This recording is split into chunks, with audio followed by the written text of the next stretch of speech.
যারা এসেছেন তাদের সঙ্গে আরো কারা আছে পরিচয় করে দেব। তাই আজকে একটি বিশেষ দিন। এতদিন ভাগবত কথা হয়েছিল, হয়তো কারোর কাছে আছে কারোর কাছে নেই। আজকে সংস্থা এমন একটি কথা তাকে চির অমর করে রাখার জন্য ব্যবস্থা করছেন, আর সেই অমর কথাকে সহযোগিতা করবো আমরা সবাই, নাকি? কারণ আমরা যদি আমাদের কথা নিয়ে মনকে হারিয়ে দিই, সেই কথাগুলো আর তাহলে আমরা সেই জায়গায় আজকে যে জায়গায় এসেছি তার বর্ণনা আজকে কি কাহিনী হবে। পৃথিবীর প্রারম্ভের সৃষ্টির কথা। পৃথিবী যে সৃষ্টি করেছেন কে? কে বা জল দিল, কে বা বাতাস দিল, কে সৃষ্টি করলো? সেই সৃষ্টি তত্ত্ব থেকে আসবে আজকে যে কথা হবে 197,53,20,00,000 বছরের আগের কথা হবে। মনে থাকবে তো? 197,53,20,00,000 বছর আগের কথা, যেটা ভাগবত লোড করে রাখছে। আজকে সেই লোড হচ্ছে আবার একটা ইতিহাস। তাহলে আমরা সেই জায়গায় যেন আমরা কথা না বলি। হ্যাঁ, তাহলে সবাই আমরা এক সুরে বলবো, বলো হরে কৃষ্ণ হরে কৃষ্ণ হরে কৃষ্ণ কৃষ্ণ কৃষ্ণ কৃষ্ণ কৃষ্ণ হরে হরে হরে হরে হরে রাম হরে রাম হরে রাম হরে রাম রাম রাম রাম রাম হরে হরে হরে হরে বল বৃন্দাবন বিহারী লাল কি জয় জয় রাধা রানী কি। আজকের অমর কথা ভাগবত আসর কি। আজকের ভাগবত আসরে স্বর্গমত্ত পাতাল তীর্থ আসন কি। আমরা তার হিসাব রক্ষণ করব কি। বলো রাধা রানীকে খুশি করো। মায়েরাই করে উলুধ্বনি করবে, শঙ্খধ্বনি। ও ভগবতে বাসুদেবায় নম ভগবতে বাসুদেবায় ও নম ভগবতে বাসুদেবায় ভগবতে বাসুদেবায়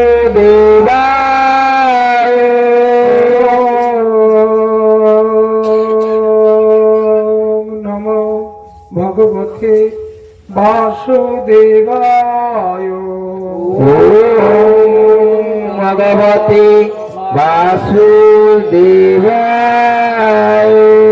বন্দে অহং শ্রীগুরু শ্রীযুত পদ কমলং শ্রী গুরুন বৈষ্ণবাংশ শ্রীরূপং সাগ্রজাতং সহগ্ন রঘুনাথ নিত্যং তং সজীবং সাদ্বৈতং সাবধূতং পরিজন সহিতং কৃষ্ণ চৈতন্য দেবং শ্রী রাধা কৃষ্ণ পদান সহগণ ললিতা শ্রী বিশাখানিধং চ বন্দে গুরু নিশিভক্তা নিশিংসবতারকং তৎপ্রকাশং চ তৎশক্তি কৃষ্ণ চৈতন্য সংগকম বন্দে শ্রীকৃষ্ণ চৈতন্য নিত্যানন্দ সদ্বৈত গুরুরদ পুষ্পবন্ত চিত্রসন্দ তমোনদ আজানুলম্বিত ভুজ কনকাবদাত সংকীর্তনৈ কপিতর কমলতাক্ষ বিশ্বম্বর দ্বিজবর যুগ ধর্ম পাল বন্দে জগৎ প্রিয় কর করুণাবতার নম শ্রীকালায় সত্যায় জগন্নাথ সুতায় সভিতায় সপুত্রায় সকলত্রায় তে নম অজ্ঞানং তিমিরন্ধস্য জ্ঞানঞ্জন শলাকয়া চক্ষুরুন্মিলিতং যেন তস্मै শ্রী গুরবে নমঃ।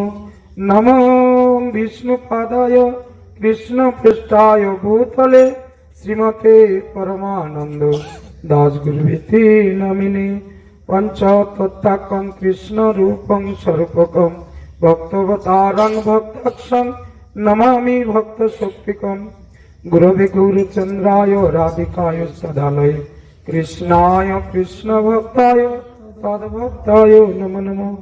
पिता परसर सुखदेवस्य च पिता त्वं बदरी वासं कृष्ण द्वैपायनं भजे।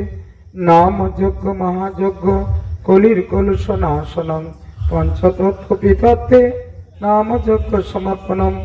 ईश्वर परम कृष्ण सच्चिदानंद विग्रह अनादिर आदि गोविंद सर्वकारणेर कारणम्। तुलसी काननं यत्र तत्र पद्मवनानि च पुराणं पठित यत्र तत्र सन्निहित हरि। कृष्णाय वासुदेवाय हरये परमात्मने प्रणतक्लेशनाशाय गोविन्दाय नमो नमः। हे कृष्ण करुणा सिंधु दीनबन्धु जगत्पते गोपेश गोपिका कांत राधाकांत नमस्तुते। तप्त कांचन गौरांगी राधे वृंदावनेश्वरी विश्वभानुसुते देवी त्वं प्रणमामि हरिप्रिये। त्वमादिदेवं करुणानिधानं त्वमालवर्णं श्रीतरवतारम् अपार संसार समुद्र सेतुं भजामहे भागवत स्वरूपम्। वृंदावै तुलसीदेव्यै प्रिया वै केशवस्य कृष्ण भक्ति प्रदिदेवी सत्यवत्यै नमो नमः। वाञ्छाकल्पतरुभ्यश्च कृपा सिन्धु भवश्च पतितानां पावनेभ्यो वैष्णवेभ्यो नमो नमः। श्री गौर सुंदर मोरे जे कहान बानी ताहा बिना भालो मंद नहीं किछुई जानी। मोर जिहा बिना যন্ত্র তুমি বিনা ধারি তোমার মনে যে রূপে উঠে সে মতো উচ্চারে। গ্রন্থের আরম্ভে করি মঙ্গলাচরণ গুরু বৈষ্ণব ভগবান তিনের শরণ। তিনের শরণে হয় বিঘ্ন বিনাশন অনাশে হয় নিজ বঞ্চিত পূরণ। হরে কৃষ্ণ কৃষ্ণ কৃষ্ণ হরে হরে हरे राम राम राम हरे हरे। श्री श्री हरि गुरु सतत ब्राह्मण वैष्णव पितृमातृ चरणे असंख्य धन्यवाद पूर्वक श्रद्धालु सज्जन सत्य गौरभक्त मंडली আমার অনন্ত কোটি সাষ্টাঙ্গ প্রণাম সবার আকুল চরণে।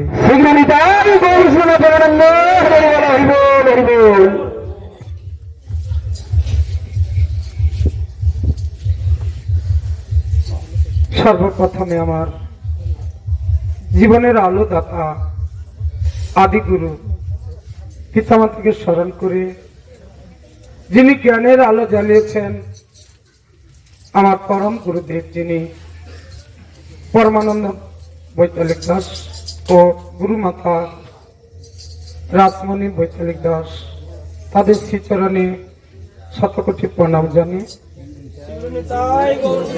যারা আদ্যশক্তি তথা রাধারানীর শক্তি স্বরূপা সামনে যারা কৃপা দৃষ্টির জন্য আমাকে আশীর্বাদ করার জন্য বসে আছেন ও বৈষ্ণব মন্ডলী সবাই শ্রীচরণে প্রণাম জানিয়ে আজকের এই অপূর্ব সৃষ্টি কথা আস্বাদন করব যদি আপনারা দয়া করে কৃপা দৃষ্টি দান করেন। কারণ এই সৃষ্টি তত্ত্ব হলো অতি গোপনীয় আর ভগবান সেই সৃষ্টি করলেন কিভাবে ভাগবত থেকে চৈতন্য চরিতামৃত গ্রন্থ থেকে কৃষ্ণদাস কবিরাজ গোস্বামী কলম চালালেন, বৃন্দাবন দাস ঠাকুর কলম চালালেন, শ্রীমদ ভাগবত রচনাতে ব্যাসদেব কলম চালালেন। তাহলে তা থেকে আমরা শ্রবণ করব সৃষ্টির আদি পুরুষকে। তাই সেই আদি পুরুষকে গান দিয়ে শুরু হবে আমরা সৃষ্টির কথা। গোবিন্দ আদি পুরুষম তমহম ভজামি। গোবিন্দ আদি পুরুষম তমহম ভজামি। গোবিন্দ আদি পুরুষাং তমহং ভজামি গোবিন্দং আদি পুরুষাং তমহং ভজামি গোবিন্দম আদি পুরুষম তমহং ভজামি গোবিন্দম আদি পুরুষম তমহং ভজামি গোবিন্দং আদি পুরুষাং তমহং ভজামি গোবিন্দং আদি পুরুষাং তমহং ভজামি গোবিন্দম আদি পুরুষম তমহং ভজামি গোবিন্দম আদি পুরুষম তমহং ভজামি গোবিন্দং আদি পুরুষাং তমহং ভজামি গোবিন্দং আদি পুরুষাং তমহং ভজামি গোবিন্দং আদি পুরুষাং তমহং ভজামি গোবিন্দং আদি পুরুষাং তমহং ভজামি গোবিন্দ আদি পুরুষ ঈশ্বর পরম কৃষ্ণ সচ্চিদানন্দ বিগ্রহ অনাদির আদি গোবিন্দ সর্ব কারণী কারণম। তাই সেই গোবিন্দকে ভজনা করে যিনি ব্রহ্মা তিনি এই ভজনা করে তিনি গোবিন্দকে প্রণাম জানালেন। দেবাদিদেব মহাদেব গোবিন্দকে ভজনা করে প্রণাম জানালেন। ভগবান শ্রী বিষ্ণু গোবিন্দকে ভজনা করে প্রণাম জানালেন। 33 কোটি দেবতা সবাই গোবিন্দকে চরণ পাওয়ার জন্য আশা করছেন, কিন্তু হায় আজকের জগতের মানুষ গোবিন্দ বিষয়ে জিজ্ঞেস করলে, বড়দিন জিজ্ঞেস করলে সাহেবের বড়দিনটা বলে দেয়, গোবিন্দের আবির্ভাব দিনকে বড়দিন জানায়নি। তাই আজকে পৃথিবীর সৃষ্টিতে সৃষ্টির প্রারম্ভিক যে লীলা আমরা একটু আস্বাদন করব। 197 কোটি 53,20,000 বছর আগে ভগবান শ্রীকৃষ্ণ তার নিজ বুদ্ধিমত্তা তমগুণ রজগুণ সৃষ্টি করলেন, অহংকার সৃষ্টি করলেন, শতগুণ থেকে সৃষ্টি করলেন সত্যির বার্তা, রজগুণ তমগুণ থেকে সৃষ্টি করলেন যে বস্তু প্রয়োজন, পৃথিবীর যা বস্তু প্রয়োজন এক এক করে সৃষ্টির জন্য মন প্রকাশ করলেন। অন্তর্যামী ভগবান দ্বিভুজ মুরলী রূপে, মুরলীধর রূপে তিনি নিজেকে প্রকাশ করলেন। শ্যাম সুন্দর ভগবান শ্রীকৃষ্ণ। আর সেই ভগবান সৃষ্টি করলেন অবতার লীলা। গর্ভদেশাই বিষ্ণু, কারণদেশাই বিষ্ণু, ক্ষীরোদশাই বিষ্ণু, শেষাই বিষ্ণু, 4 বিষ্ণুকে সৃষ্টি করলেন। গর্ভদেশাই বিষ্ণু নাভিকমল থেকে সৃষ্টি হল ব্রহ্মা। আর সেই ব্রহ্মা তিনি সমুদ্র তথা জলের মধ্যে একটি পদ্মফুল আজও নেটে দেখাচ্ছে সৃষ্টি তত্ত্ব। যদি কেউ তত্ত্বটা জানতে পারে নেট থেকে দেখবে ব্রহ্মা ভগবানের শ্রী বিষ্ণু নাভি কমল থেকে একটি পদ্মফুল বেরিয়ে জলের উপরে প্রকাশিত হল। আর সেই প্রকাশিত অবস্থায় ব্রহ্মা পূর্ব দিকে তাকালো তো একটি বদন, দক্ষিণে তাকালো তো আরেকটি বদন, পশ্চিমে তাকালো তো আরেকটি বদন, উত্তরে তাকালো আরেকটি বদন। কটা বদন হয়ে গেল? চতুর্বদন। ব্রহ্মা বলছে আমি কে, আমি কোথা থেকে এলাম, আমার কর্ম কি? আমি জলের মধ্যে একা। তাহলে প্রথমে ভগবান জল, সৃষ্টির আদিতে জল, তারপরে স্থল, অনেক পরে। তাহলে এই মুহূর্তে ব্রহ্মা জলের উপরে ভাসমান। আমরা এই মুহূর্তে অন্তর থেকে দর্শন করব ব্রহ্মা কোন জায়গায় বসে আছে, জলের উপরে ভাসমান। আর এমতো অবস্থায় উনি শুধু সাধনা করছেন আমি কে, আমি কে, কেন বা আমি এভাবে সৃষ্টি হলাম। সারা পৃথিবী জলমগ্ন। সঙ্গে সঙ্গে দুটি শব্দ হলো জলের তলা থেকে, তপ তপ। এই শব্দ যখন এলো, এই শব্দকে কেন্দ্র করে ব্রহ্মাজি তপস্যায় মগ্ন হলেন। বহু বছর তপস্যা করলো, কিন্তু নাগাল পেল না। তারপরে পদ্মের নাল দিয়ে তিনি সন্ধান করলেন, যোগ বলে পদ্মের নালে চলে গেল। ওই যাওয়া আসাকে 100 বছর লেগে গেল। ওখানে পদ্মের গেলের কাছে ঠেকে গেছে, আর যেতে পারছে না, মানে ভগবানের নাভির কাছে চলে গেছে। কিন্তু ভগবান যদি না কৃপা করে, মানুষের পক্ষে ব্রহ্মার পক্ষেও সম্ভব হলো না, তাই মানুষ কি করে পারবে? ব্রহ্মা ওখান থেকে এসে কে আমি, কেন আমি, কেন আমার সৃষ্টি, কে বা আমার মা, কে বা আমার বাবা। তাই মাতা পিতাকে সন্ধান করতে করতে ভগবান তার তপস্যায় সন্তুষ্ট হয়ে শঙ্খ চক্র গদা পদ্ম চতুর্ভুজ ভগবান শ্রী বিষ্ণু সামনে উপস্থিত হলেন। আর এমতো অবস্থায় যখন ব্রহ্মা প্রণাম জানালেন, প্রভু কেই বা আমার মা, কেই বা আমার বাবা, আমি যদি জানতে পারতাম। ভগবান শ্রী বিষ্ণু বলেন, আমি তোমার মাতা, আমি তোমার পিতা। তাহলে আমার পিতা আমার কাজ কি? না, তুমি জীব সৃষ্টি করো।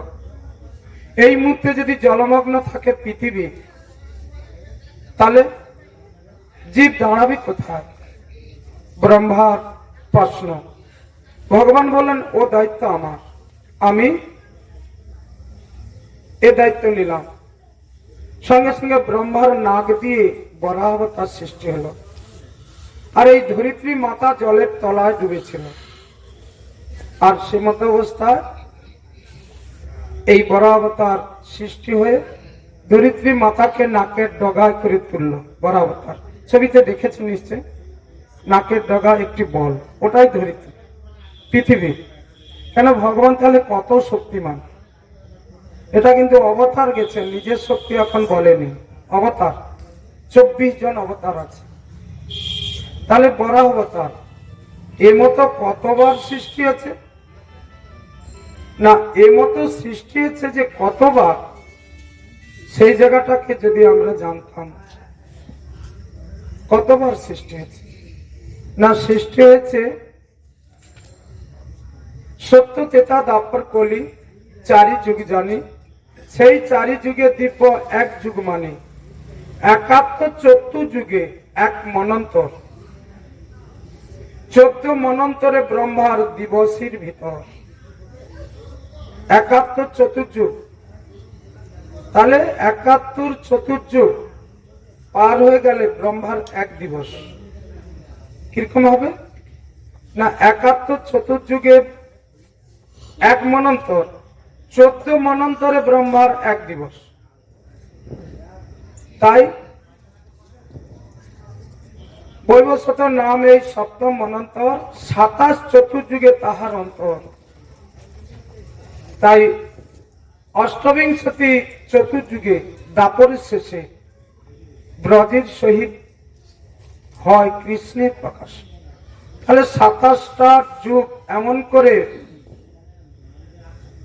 এই যুগগুলো পেরিয়ে গেলে তারপরে ভগবান আসেন 28তম মনন্তরে। তাহলে 1 মনন্তর সমান 71 চতুর্যুগ হিসাব করা যাবে।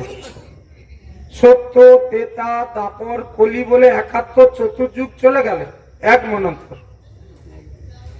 1 মনন্তর না, একদিন নয়, মনন্তর। 14 মনন্তরে ব্রহ্মার 1 দিবস, 14 মনন্তর। আর সেই ব্রহ্মার 1 দিবসের আয়ুকাল কত? ব্রহ্মার 1 দিবসের আয়ুকাল হলো 197,53,20,00,000 বছর। হ্যাঁ, অল্প দিন। এই কথাটা কোথায় পাবে? না, কৃষ্ণদাস কবিরাজ গোস্বামী কলম চালিয়েছেন চৈতন্য চরিতামৃতের আদি খণ্ডে 3য় লীলায় 3য় পরিচ্ছেদে 119 পৃষ্ঠায়। কারো যদি চৈতন্য চরিতামৃত থাকে দেখে নেন, ব্রহ্মার আয়ু 1 দিনের কত? 197,53,20,00,000। বারে বারে বলে যাচ্ছি, কিন্তু কোন জায়গায় আছে কে খুঁজেছে? এতক্ষণ খুঁজেছে কেউ? আজকে পৃষ্ঠা বলে দিলাম।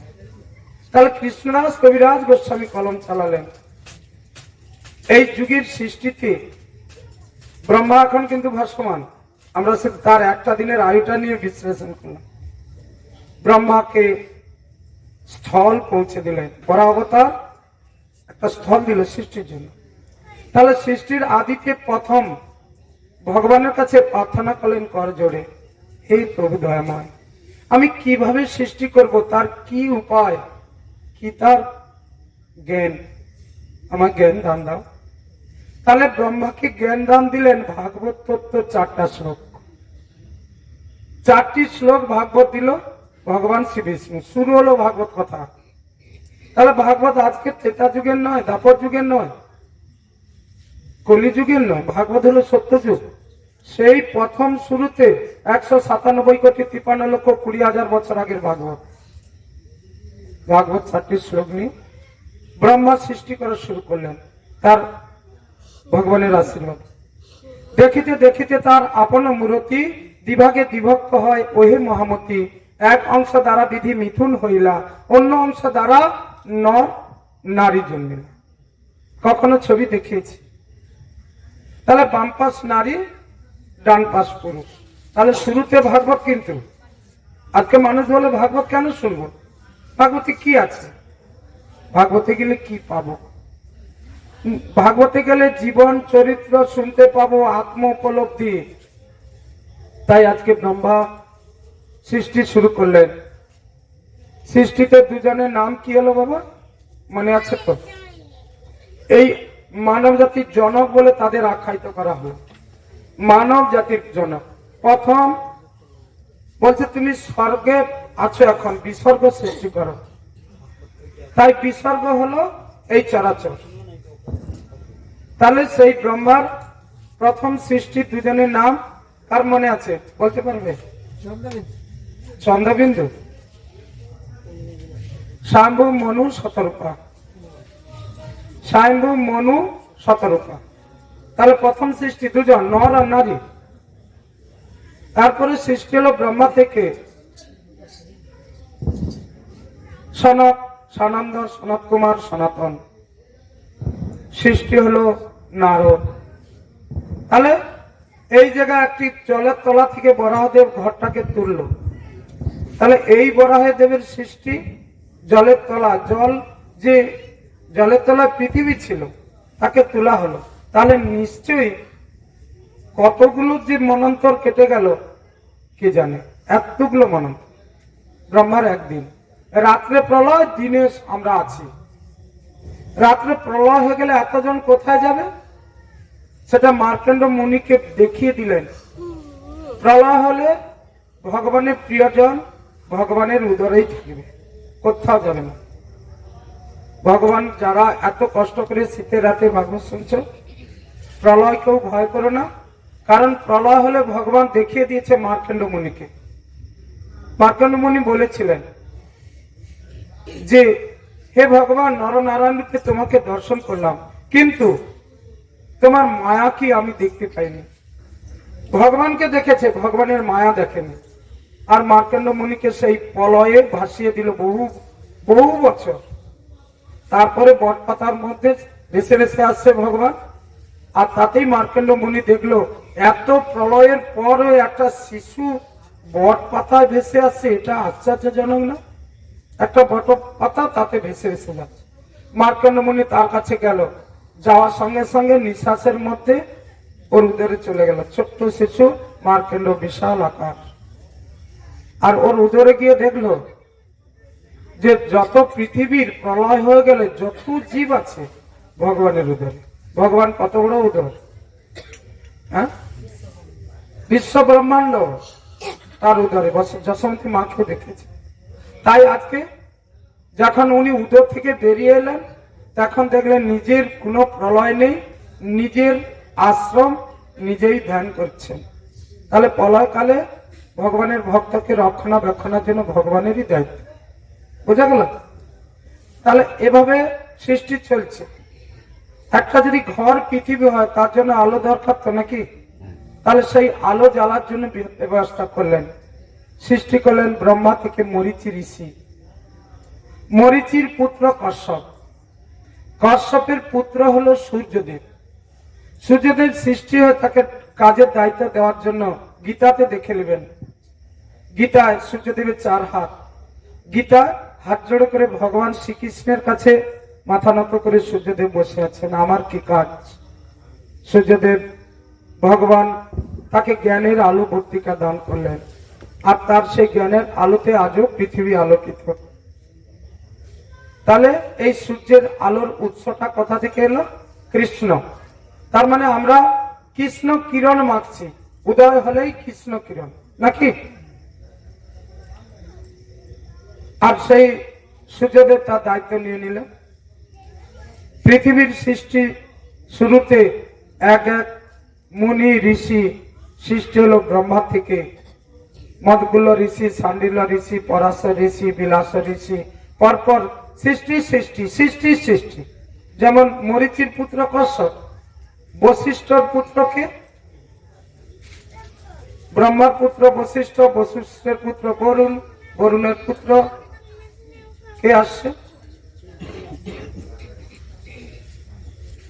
সত্রী, তার পুত্র পরাশর, পরাশরের পুত্র ব্যাসদেব, ব্যাসদেবের পুত্র সুখদেব, সুখদেব গোস্বামী, যার কথা ভাগবতে পাই। তাহলে বশিষ্ঠ মুনির বংশধর হলো সুখদেব গোস্বামী। এইভাবে সেই সৃষ্টি সৃষ্টি আজও পর্যন্ত চলে আসছে। ভগবান প্রারম্ভে সৃষ্টি করলেন পঞ্চধা প্রকৃতি, রাধা, দুর্গা, লক্ষ্মী, সরস্বতী, সাবিত্রী। তাই সাবিত্রীকে দিলেন ব্রহ্মাজিকে, রাধা দুর্গাকে দিলেন মহাদেবকে, সৃষ্টি হলো মৃত্যুঞ্জয় শিব। ব্রহ্মার ভ্রুযুগল থেকে সৃষ্টি হলো একাদশ রুদ্র, আর মৃত্যুঞ্জয় সত্যম শিবম সুন্দরম, ইনি সৃষ্টি হলেন ভগবান থেকে। এর জন্য দায়িত্ব দিলেন সৃষ্টি, স্থিতি, লয়। একই অংশের 3 জন, ব্রহ্মা, বিষ্ণু, মহেশ্বর। ওরা কেউ আলাদা নয়, একই জন। একজনের ভজনা করলে 3 জন চলে যায়, সে হলো বিষ্ণু। তাহলে এই জায়গায় সৃষ্টির শুরুতে আমরা পরপর পৃথিবীর সৃষ্টি হলো, আলো সৃষ্টি হলো, জল সৃষ্টি হলো, চরাচর তথা বৃক্ষ সৃষ্টি হলো, স্থাবর জঙ্গম। 30 লক্ষ বার জন্ম হতে হবে। পৃথিবীর মানুষ হতে হলে এর আগে 80 লক্ষ বার জন্ম আছে, তারপরে মনুষ্য।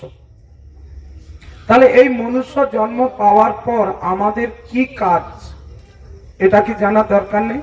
তাহলে ব্রহ্মার সৃষ্টিতে তার কাজ জেনে নেবে, সূর্যদেব সৃষ্টিতে তার কাজ জেনে নেবে, দেবরাজ ইন্দ্রকে সৃষ্টি করে তার কাজ জেনে নেবে।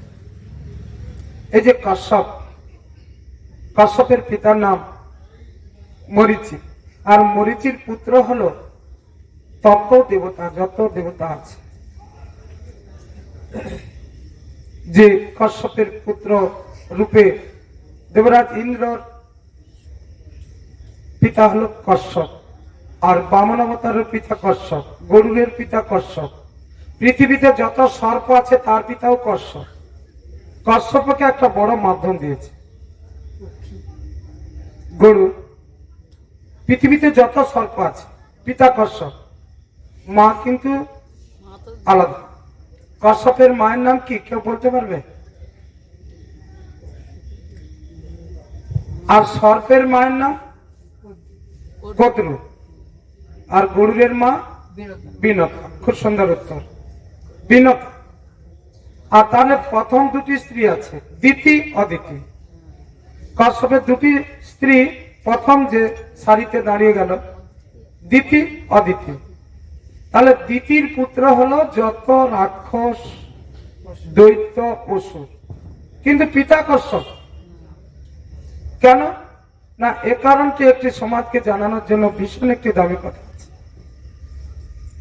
পিতা স্বামী কশ্যপ যখন সন্ধিক্ষণে তিনি ধ্যানে মগ্ন ছিলেন, দিতি তাকে সঙ্গ চেয়ে পুত্র সন্তান কামনা করেছিল, আর দিতিকে না বলেছিলেন কশ্যপ ঋষি, দিতি এ সময় সঙ্গ নিও না, জগতের অকল্যাণ হবে।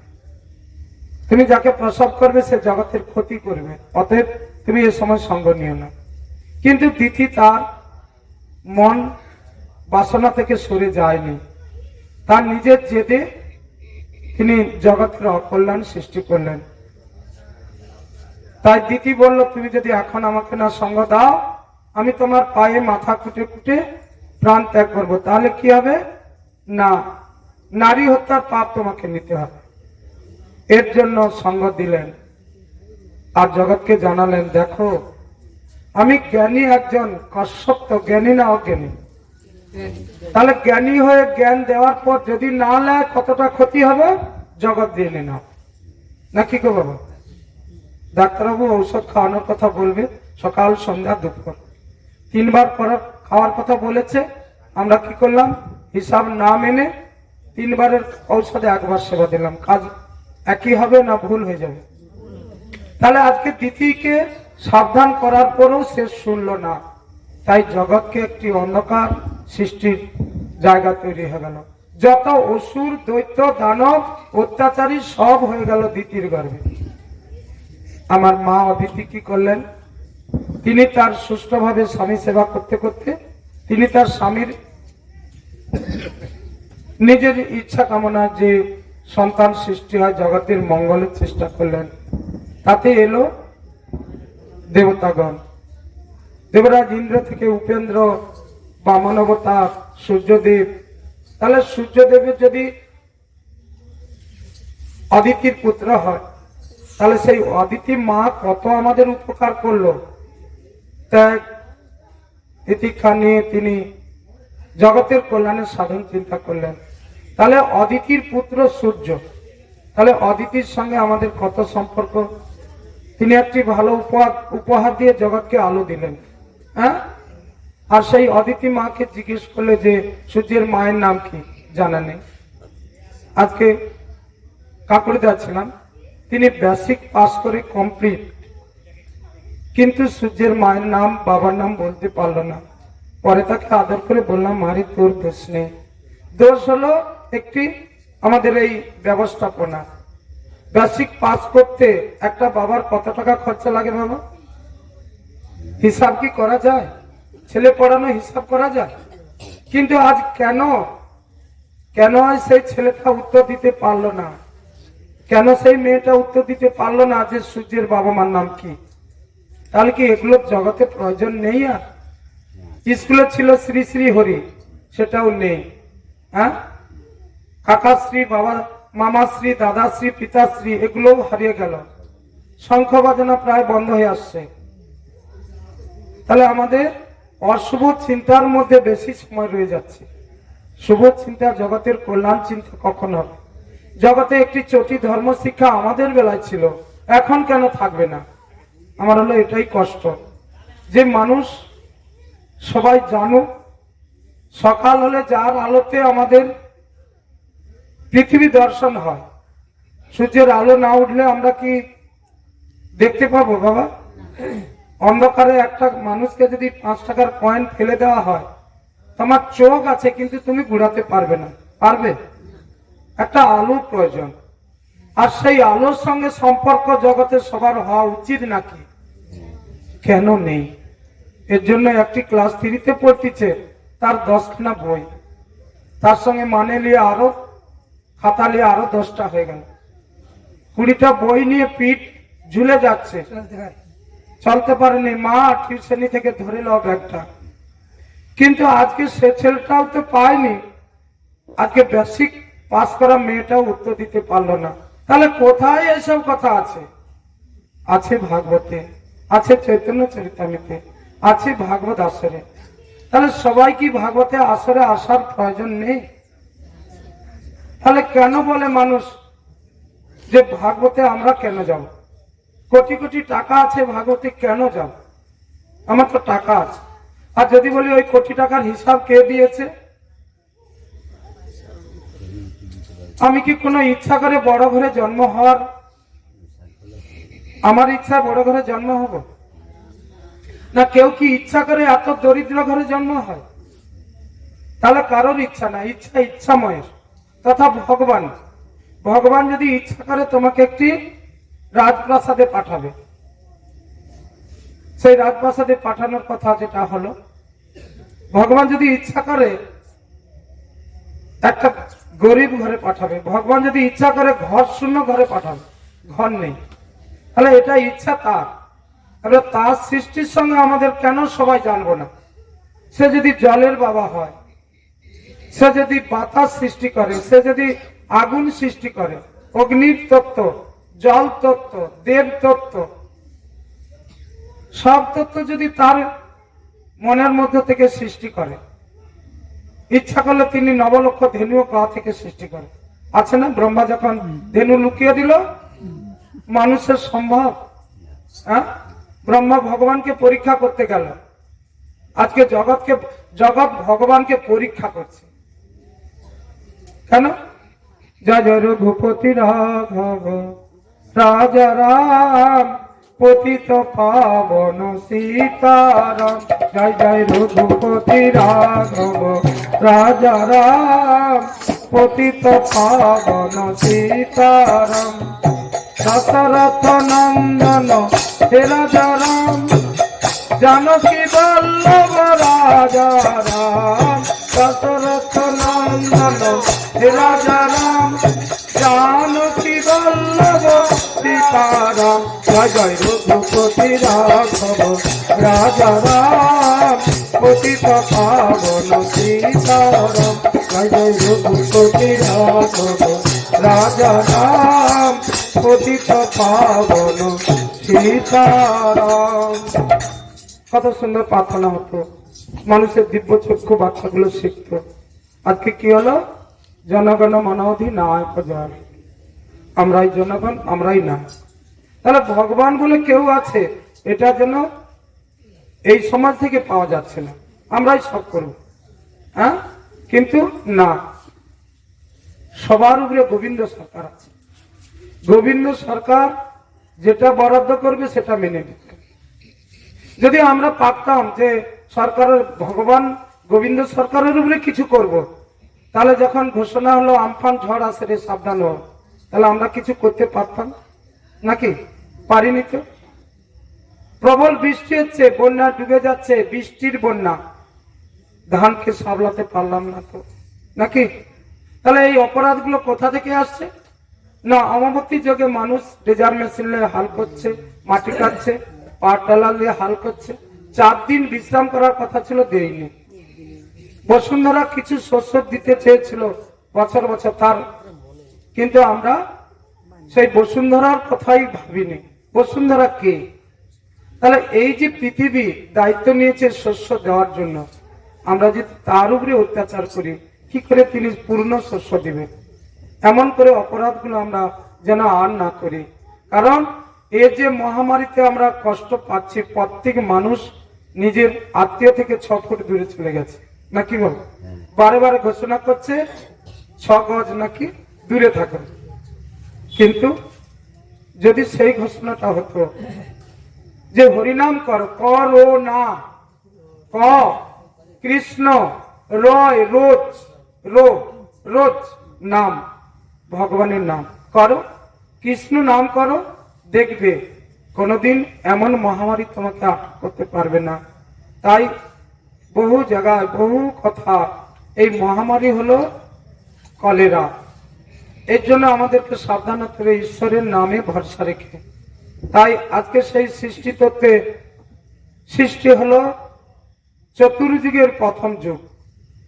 তাহলে ভগবান সৃষ্টি করছে, পরপর জীব সৃষ্টি করলো, তার চরাচর খাদ্য খাদক সৃষ্টি করলো। হ্যাঁ, জঙ্গল গাছ থেকে শুরু করে স্থল জলজ সব মানুষকে পাঠালো, মানুষের খাদ্য সহ মানুষকে পাঠালো। জঙ্গলে পশু জাতি যারা আসছে তাদের খাদ্য সহ আছে। একটা বাঘ সৃষ্টি করলো, তো তার জন্য হরিণের সৃষ্টি করেছে, না করেনি? হ্যাঁ, তাহলে হরিণ কি সব বাঘ খেয়ে নেবে? না, বাঘকে দিল 21 হাত, হরিণকে দিল 22 হাত। বলো তো, তাহলে ভগবানের কি লীলা, আমরা তার লীলাটা একটু আস্বাদন করবো না? তার লীলাটাকে সবাইকে জানাবো না? ধরুন আমরা এই যে ভগবানের লীলা দর্শন করতে করতে মনে হয় যে হরিণটাকে ছুটিয়ে নিয়ে যাচ্ছে বাঘটা। আমরা দর্শন করতেছি, হরিণটা ছুটে যাচ্ছে, বাঘটা ছুটে যাচ্ছে, এক এক এক পাউড়িতে এক এক হাত তফাৎ হয়ে যাচ্ছে। এই অন্তর থেকে ভাবনা নাও তো, যখন হরিণটা ছুটে যাচ্ছে, হরিণটাকে যদি বাঘটা খেয়ে নেয়, এই অন্তর আত্মা সন্তুষ্ট হবে, না হরিণটা যদি ছেড়ে কোনো জঙ্গলে লুকিয়ে যায় আত্মাটা সন্তুষ্ট হবে? নিজের বিবেককে বিচার করো, কি বলতে চাইছে বলো তো? তাহলে হরিণটা লুকিয়ে গেলে যেন জীবনটা হাঁপ ছেড়ে বাঁচবে, আজ বাঘটা পারেনি ধরতে। তাহলে আত্মা হলো কোনোদিন কাউকে এমন করে শেষ করতে চায়নি, সেই হলো আত্মা, হলো ভগবান। কিন্তু খাদ্য পাঠিয়েছে, তার খাদ্যকে দিতে হবে। তাই সেই জায়গায় আজকে আমরা তথ্য জানতে গেলে অনেক কিছু এসে যায়। তাই শুরু হলো সত্যযুগ। সত্যযুগের উৎপত্তি হয়েছিল এমন কোন দিন যে দিনটা আজও ভাগবত গ্রন্থরাজ হিসাব দিয়ে দিল। প্রথম যুগ সৃষ্টি হলো 197,53,20,20,000 বছর আগে।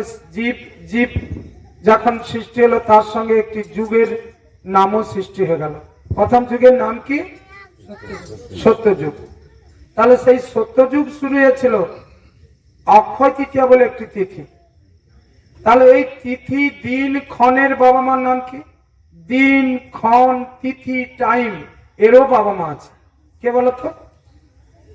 তিথি, দিন, ক্ষণ, টাইম, বাবা মা কে জানো? সাবিত্রী আর ব্রহ্মা। দিন, ক্ষণ, টাইম যা কিছু সব তিথি, এর দায়িত্ব হলো ব্রহ্মা। তাহলে সৃষ্টি করলেন তিথি, উৎপত্তি হলো বৈশাখ মাস, শুরু হলো বৈশাখ মাস থেকে সৃষ্টি হলো অক্ষয় তৃতীয়া বুধবার। তাহলে সত্যযুগ শুরু হলো বুধবার। যুগ যখন শুরু হচ্ছে ওর একটা বয়স দিতে হবে, আর সেই বয়স হলো 17,28,000 বছর যুগের বয়স। তাহলে যুগ যখন সৃষ্টি হচ্ছে, প্রথম মনুষ্য সৃষ্টি হচ্ছে, তাহলে মনুষ্য জাতির লম্বা কত, আয়ু কত দিতে হবে তো নাকি? তাহলে প্রথম সত্যযুগের মানুষের আয়ু ছিল 21 হাত। কত হাত? লম্বা। সত্যযুগের মানুষের লম্বা ছিল 21 হাত, আর আয়ু ছিল 1,00,000 বছর। ভাবা যায় 1,00,000 বছর। ঘরটা কতটা হবে? এই ঘরে 21 হাত মানুষ যাবে তো? তাহলে তেমন ঘর ছিল। এরপরে এলো ধর্ম বিষয়ে কিছু কথা। সত্যযুগে ধর্মকে স্থাপন করলো 4 পা। এই 4 পা ধর্ম নিয়ে সত্যযুগ আনন্দে রইল। আর ওদের 1,00,000 বছর আয়ু নিয়ে ওদেরকে একটা বিশেষ পাওনা দিল, ঠিক ভীষ্মের মতো, ইচ্ছা মৃত্যু। যদি কেউ মৃত্যু গ্রহণ করতে চায় তার ইচ্ছা মৃত্যু হয়ে যাবে, বিশেষ পাওনা। সত্যযুগে ওখানে রাজাকে দিল। রাজা, প্রথম রাজা হলো ধর্মে যে 4 পা তারও নাম দিয়ে দিল। তপস্যা, শৌচ, দয়া, সত্য। আর সত্যযুগের সবচেয়ে উন্নত তীর্থ হলো কুরুক্ষেত্র। তাহলে কি দাপর যুগে কুরুক্ষেত্রে যে যুদ্ধ হলো, এই সত্যযুগে কুরুক্ষেত্রের কথা এলো কেন তীর্থ? তাহলে তীর্থ কি কুরুক্ষেত্র সত্য থেকে ছিল? হ্যাঁ কি না? জানতে ইচ্ছে করে। হ্যাঁ, এই কুরু রাজার পরিশ্রমের ফল। কুরুক্ষেত্র কুরু পাণ্ডবের কথা নয়। কুরু রাজা বহুদিন হাল লাঙ্গল চালিয়ে চালিয়ে দেবরাজ ইন্দ্রের কাছে উপহাসের পাত্র হলো। হে কুরু রাজা, তুমি কেন লাঙ্গল চালাচ্ছ? না, আমি এই জায়গাটাকে তীর্থ করতে চাই, এখানে যে মৃত্যুবরণ করবে সে যেন স্বর্গে যায়। দেবরাজ ইন্দ্র অট্টহাসি দিয়ে চলে গেল, কিন্তু রাজা লাঙ্গল চালানো বন্ধ হয়নি, বহু জায়গা লাঙ্গল করছে। তার এটা তপস্যা। আর দেবরাজ ইন্দ্র তখন আর থাকতে পারলেন না, একদিন এসে তার তপস্যা মঞ্জুর করে গেল। দেখো কুরুরাজ, তোমার এই কষ্টে আর আমরা সহ্য করতে পারছি না। ঘাম ঝরে রোদে লাঙ্গল চালাচ্ছে রাজা হয়ে, এই কষ্টটা আর সহ্য করতে পারলেন না। দেবরাজ তার এই তীর্থটাকে মঞ্জুর করে গেল। সেই তীর্থ কুরুক্ষেত্র তীর্থ। সেই তীর্থে ভগবান বেছে নিলেন কৌরব পাণ্ডবের যুদ্ধ। বোঝা গেল? এটা অনেকে মানুষ চিন্তা করে যে কুরু পাণ্ডবের যুদ্ধ বলে ওটা কুরুক্ষেত্র নাম, না, এটা সত্য যুদ্ধ, সম্পূর্ণ আলাদা। হ্যাঁ, জানতে হবে, জানা যায় না। তাই ওই রাজ্যের রাজা যে সত্যযুগের রাজ্যকে পরিচালনা করেছিলেন বলি আর মানদাতা, বলে না কবি সেই কবে মানদাতার আমরা বলে ফেলি, ওটা কিন্তু বলা কথাটা বলা নয়, ওটা সত্যি কথা। মানদাতা, সত্যযুগের রাজা ছিল মানদাতা। হ্যাঁ, এসে গেল ত্রেতা যুগ। উৎপত্তি হলো মহা কার্তিক মাসে, তাহলে বৈশাখ মাসে মহামাস বলা হলো। আবার ত্রেতা যুগ উৎপত্তি হলো কার্তিক মাস, মহা কার্তিক মাস। শুক্লা নবমী সোমবার ভগবানের অবতার হলেন বামন, পরশুরাম ও ভগবান রামচন্দ্র। বামন অবতার আর পরশুরাম, যার নাম শুনলে মানুষের গায়ে কাঁটা দেয়। কি গো, পরশুরামের নাম শুনলে ভয় লাগে কেন? না, শুধু কুঠার নয়, জীবন্ত মাকে দুঃখাদি করেছিল বাবার আদেশে, পিতা জমদগ্নি। হ্যাঁ, তাহলে সেই পরশুরাম ছিল ত্রেতা যুগের অবতার, তথা আমরা সবাই জানি রামচন্দ্র ত্রেতা যুগের ভগবান। না, বামনও আছে তার সঙ্গে, যে বামন অবতার, যে বলি মহারাজকে তিনি একটি পাতাল স্বর্গ দান করেছিলেন। অদিতির পুত্র কশ্যপ পুত্র বামন, স্বয়ং ভগবান। ধর্ম ছিল 3 পায়ে দাঁড়িয়ে, আর যুগের পরিমাণ ছিল 12,96,000 বছর। মানুষের আয়ু 10,000 বছর। ধর্ম 3 পা না, আর দৈর্ঘ্যতা ছিল 14 হাত। ওই রাজ্যের রাজা ছিল ওই যুগে বাহুক, ত্রিশঙ্ক, হরিশ্চন্দ্র, আবেন্য, সগর, অংশুমান, রঘু, অজ, ত্রেতা যুগে। আর ভগবান রামচন্দ্র হল রঘুবংশের। তাহলে দ্বাপর যুগ, সে সৃষ্টি হলো ভাদ্র মাসের কৃষ্ণা ত্রয়োদশী বৃহস্পতিবার। ভগবানের অবতার ছিল ভগবান স্বয়ং কৃষ্ণ বলরাম, উনি স্বয়ং এসেছিলেন। আর ওতে ছিল দ্বাপর যুগে ছিল ধর্ম 2 পায়ে দাঁড়িয়ে। যুগের পরিমাণ 8,64,000 বছর, আর মানুষের আয়ু মাত্র 1,000। আর ওই রাজ্যের রাজা ছিল দুর্যোধন, যুধিষ্ঠির, পরীক্ষিত, জন্মেঞ্জ, বিশ্বসেন, শিশুপাল, জরাসন্ধ, উগ্রসেন ইত্যাদি। পরপর রাজা বাড়ছে, যত যুগ আসছে রাজা বাড়ছে। এরপরে এলো কলিযুগ। কলিযুগ উৎপত্তি হলো মাঘী পূর্ণিমা, মানে আমরা যে মাঘ মাসে বসে আছি, মাঘী পূর্ণিমা কলিযুগ উৎপত্তি। আর যুগের পরিমাণ 4,32,000 বছর। গেছে কত? কে উত্তর দিবে? এই কলিযুগের সন্ধ্যা মাত্র, মানে প্রথম সন্ধ্যা। যুগের আয়ু 4,32,000 বছর। গেছে কত? না 5,264 বছর, এরকম কোথাও পাওয়া যায়। 5,500 হয়নি। তাহলে 4,26,000 বেশি বছর এখনো কলিযুগ আছে। 4,26,000 বেশি বছর এখনো কলিযুগ আছে, লক্ষ্যকে পৌঁছায়নি। 5,500 কম যদি যায়, কতটুকু? সবে শুরু। আর শুরুতে মানুষ এমন অত্যাচার করছে, কলিযুগ ধর্ম বলছে ধর্মকে ধর্মকে ধর্মকে, আমি পড়ে যাচ্ছি। ধর্মকে ধরো, কি দিয়ে ধরবো? সবাই মিলে বলো হরে কৃষ্ণ হরে কৃষ্ণ কৃষ্ণ হরে কৃষ্ণ কৃষ্ণ কৃষ্ণ কৃষ্ণ কৃষ্ণ হরে হরে হরে হরে হরে রাম হরে রাম হরে রাম হরে রাম রাম রাম রাম রাম হরে হরে হরে হরে তাই গো। ওম সীতানাথ প্রেমানন্দ হরি বল হরি বল হরি বল। আমরা 4টা যুগের 3 যুগে পেলাম, এখনো 1 যুগ বাকি।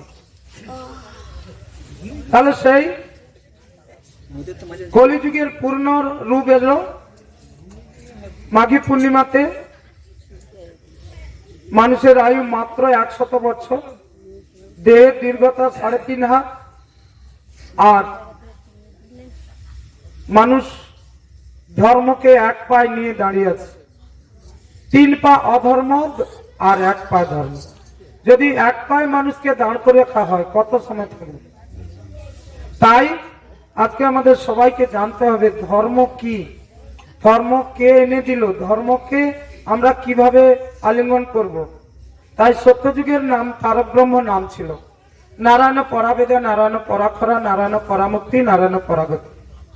ত্রেতা যুগের তারক ব্রহ্ম নাম রাম নারায়ণ অনন্ত মুকুন্দ মধুসূদন কৃষ্ণ কংসারে হরে বৈকুণ্ঠ ভবন। দাপর যুগের তারক ব্রহ্ম নাম হরে মুরারে মধুকৈট ভারে গোপাল গোবিন্দ মুকুন্দ সুরে যজ্ঞেশ্বর নারায়ণ কৃষ্ণ বিষ্ণু নিরাশ্রয় মাং জগদীশ রক্ষ। কলিযুগের তারক ব্রহ্ম নাম হরের নাম হরের নাম হরের নাম বই কেবলম কলৌ নাস্তিক নাস্তিক নাস্তিক গতিরন্নথ। কলিযুগে এত সহজ নাম। 3 যুগের নাম বললাম, মায়েদের কি মুখস্থ হচ্ছে? কলিযুগের নাম কিন্তু মুখস্থ আছে নাকি? এই তো বললে। হ্যাঁ, তাহলে আমরা এই এমন নামটি কে দিল? কে দিল গো এমন নাম? হ্যাঁ, তাহলে তার সঙ্গেও খোঁজ নিতে হবে যে এমন দয়ার সাগর কে আছে, কে নাম দিল। হ্যাঁ, তাহলে সেই জায়গায় আজকে আমরা এই কলিযুগের 27টা সত্য, 27টা তেতা, এই সপ্তম মনন্তর পার করে অষ্টবিংশতি মনন্তরে পড়েছে। আর এই অষ্টবিংশতি মনন্তরে ভগবান বারে বারে আসছে অবতার অবতার অবতার অবতার হয়ে, কিন্তু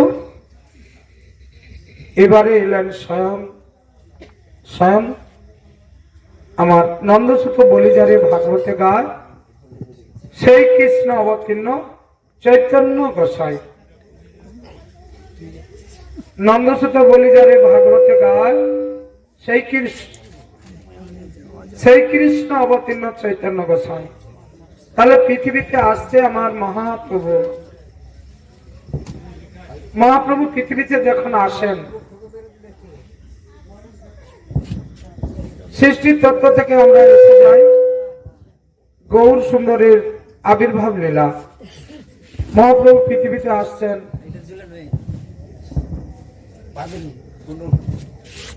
সেই মহাপ্রভু গৌর সুন্দর যখন পৃথিবীতে আসেন, আমার অদ্বৈত আচার্য নিত্য গঙ্গাজল তুলসী দিয়ে তিনি ভগবানের সেবা করতেন। আর সেই সেবা করতে করতে করতে করতে একদিন অদ্বৈত আচার্য অনশন নিলেন। কেন তুমি এলে না? মানুষজন অদ্বৈত আচার্যকে চিৎকারি করতে লাগলো, এ বুড়ার জন্য ঘুমাতে পারবো না, কি যে বলে সব সময়। কৃষ্ণ নামটা তাদের কানে অসহ্য। এই অসহ্যের জন্য অদ্বৈত আচার্য একদিন হুঙ্কার দিয়ে বললেন, রে পাষণ্ডের দল, তোমরা যার নামে কলঙ্কিত করছো, আমি তাকে যদি না এনে দেখাতে পারি, আমার নাম অদ্বৈত সিংহ নয়। আমি শঙ্খচক্র গদা পদ্ম ধরে তোমাদেরকে সংহার করব, আমি যদি তাকে না এনে দেখাতে পারি। তবে যার নাম করছি আমি তাকে এনে তোমাদের সামনে দাঁড় করাবো।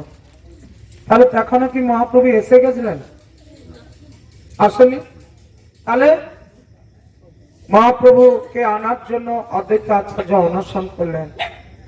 রোজ গঙ্গা জল তুলসী দিয়ে চোখের জলে অদ্বৈত আচার্য সেবা দিতেন। দেখতে দেখতে যখন পুত্র অনশন করলো, পিতা কি আর থাকতে পারে? তাই পিতা তিনি পৃথিবীতে আসার জন্য মনস্থ করলেন। আর সেই বিশ্বপিতা ভগবান পতিত পাবন গৌর হরি চন্দ্রমা তিনি পৃথিবীতে আসার লীলা শুরু করলেন। জল যায় দক্ষিণে, তুলসী যায় উজনে। ও জানেও কোথা যাচ্ছে। তাহলে এই মুহূর্তে অদ্বৈত আচার্য অবাক হয়ে গেলেন, প্রভু গো, এ কি লীলা দেখছি। জল যেদিকে যাবে সেদিকেই ফুল তুলসী ভেসে যায় প্রতিদিন, কিন্তু আজ কেন উল্টো? তুলসী কোথায় যাচ্ছে? ও জানে ও কোথায় যাচ্ছে। দেখতে দেখতে তুলসী চলে নিরে নিরে, আর অদ্বৈত চলে ধীরে ধীরে। এদিকে যিনি জগতের মাতা, সচী মাতা, নীলাম্বর চক্রবর্তীর কন্যা, তিনি স্নান করছেন সুরধনী গঙ্গার ঘাটে। আর এদিকে চন্দন লিপ্ত তুলসী দর্শন করে আমার সচী মাতা গঙ্গা জল সহ একচল সেবা করলো। আর সেই সেবার পর থেকে শুরু হলো একটি আনন্দময় লীলা স্বপ্ন। অদ্বৈত আচার্য দর্শন করে তিনি তার সেই শান্তিপুরের বাসভবনে চলে গেলেন। কিন্তু এদিকে আমার সচী মাতা তার পিতৃদেব নীলাম্বর চক্রবর্তীকে বলছেন, ওগো পিতা, আমি যেন কি আনন্দে কিছু একটা স্বপ্ন দেখছি। দেবগণ তথা ব্রহ্মা, দেবাদিদেব মহাদেব যেন আমাকে, আমার গর্ভে কেউ আছে, স্তব করতেছে। নিত্য নিত্য তারা আসছে, দেবগণ আসছে, স্তব করছে, ব্রহ্মা আসছে, স্তব করছে। এমন সময় নীলাম্বর চক্রবর্তী আইমা, উনি ছিলেন মহান জ্যোতির্বিদ। তিনি খড়ি পেতে দেখলেন, মারি তুই তো সামান্য নয় রে, যাকে গর্ভে ধরেছিস সে হলো মহাপুরুষ। তাই মহাপ্রভু তিনি যে স্বয়ং ভগবান এখনো ধরা গেল না, মহাপুরুষ রূপে নীলাম্বর চক্রবর্তী আবিষ্কার করলেন। দিন যায় রাত যায়, দেবতাগণ এসে স্তব করেন। আর সচীমাতা আনন্দের সীমা নাই, আনন্দ আর ধরে না। আনন্দের দিন যাচ্ছে, দেখতে দেখতে আসছে ফাল্গুনী পূর্ণিমা। আমার মহাপ্রভু পৃথিবীতে এসেছিলেন কোন সময়? ফাল্গুনী পূর্ণিমা। সেই ফাল্গুনী পূর্ণিমাতে তুলসী মঞ্জুরি সহিত গঙ্গা জলে নিরবধি সেবে কৃষ্ণে মহাকৌতূহলে। হুঙ্কার করয়ে কৃষ্ণ আবেশের তেজে, যে ধ্বনি ব্রহ্মাণ্ড ভেদি বৈকুণ্ঠে বাজে। হুঙ্কার ব্রহ্মাণ্ড ভেদ করে বৈকুণ্ঠে বাজলো। ব্রহ্মাণ্ড ভেদ, কতগুলো ব্রহ্মাণ্ড? 14টা ব্রহ্মাণ্ড। নিচে আছে 7, অতল, বিতল, সুতল, তলাতল, মহাতল, রসাতল, পাতাল। উপরে আছে, এটা আমরা আছি ভূলোক। এরপরে ভূলোক, ভূবরলোক, মহলোক, জনলোক, তপলোক, স্বর্গলোক, তারপরে বৈকুণ্ঠ লোক, শিবলোক। এইভাবে 7টা, আর নিচে 7টা। আর গোলক, ওটা সবার উপরে। গোলকের এর মধ্যে হিসাব নেই। 14টা ব্রহ্মাণ্ডের ঊর্ধ্বে গোলক।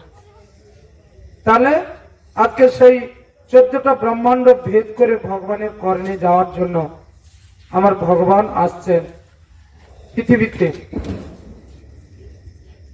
সচি গর্ভে বৈশে সর্বভুবনের বাস, ফাল্গুনী পূর্ণিমায় আসি হইল প্রকাশ।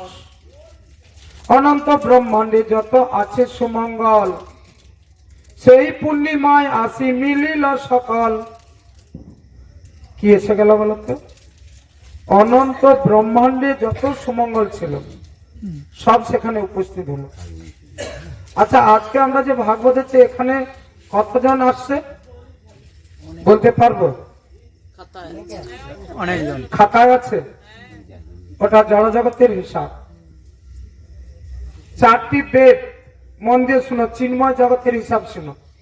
4টি বেদ, 108 উপনিষদ, 6 শাস্ত্র, মন্ত্র, তন্ত্র, সবাই মূর্তিমান হয়ে এলো। তার মধ্যে মুনি ঋষি যত ছিল, সমস্ত মুনি ঋষি, 33 কোটি দেবতা, পৃথিবী, স্বর্গমত, পাতালের নদ নদী, গঙ্গা, স্বর্গমত পাতালের তীর্থ তথা কুরুক্ষেত্র তীর্থ আজকে এখানে এসেছে। এসেছে 33 কোটি দেবতা, আর এসেছে স্বয়ং ভগবান বিষ্ণু তথা ভগবান কৃষ্ণ গরুড়ে চেপে প্রত্যেক হৃদয়ে বসেছে। প্রত্যেকের হৃদয়ে আজ কত সৌভাগ্যবান। তাহলে একটা তীর্থে স্নান করলে একটা তীর্থে স্নান হয়। যদি গুরু ধরে স্নান করা হয় তাহলে গঙ্গে চ যমুনে চৈব গোদাবরী সরস্বতী নর্মদে সিন্ধু কাবেরী জলস্মিন সন্নিধিম কুরু।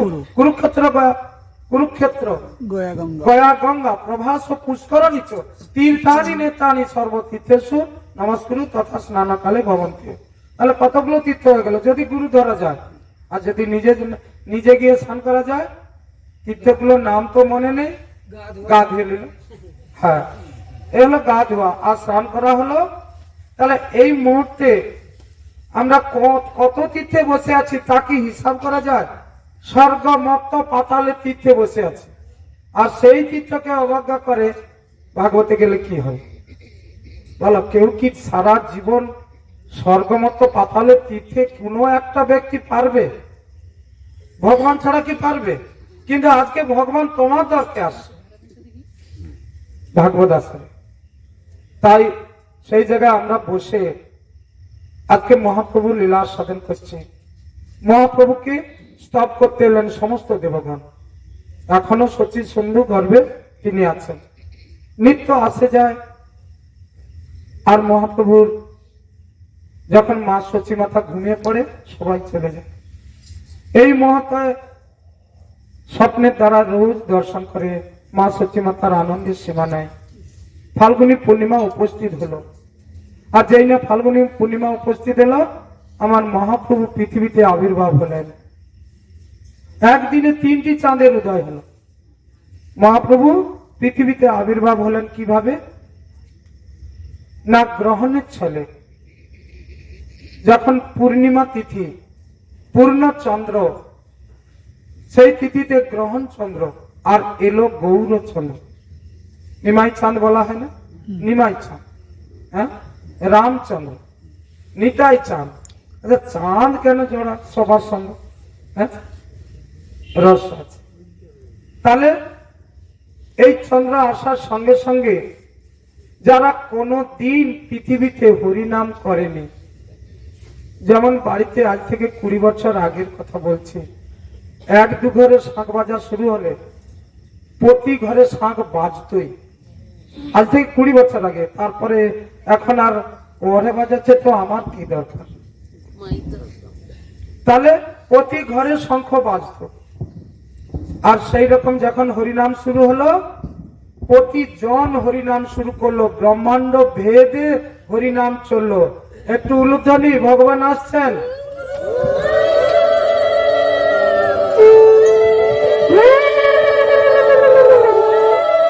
সবাই মিলে বলো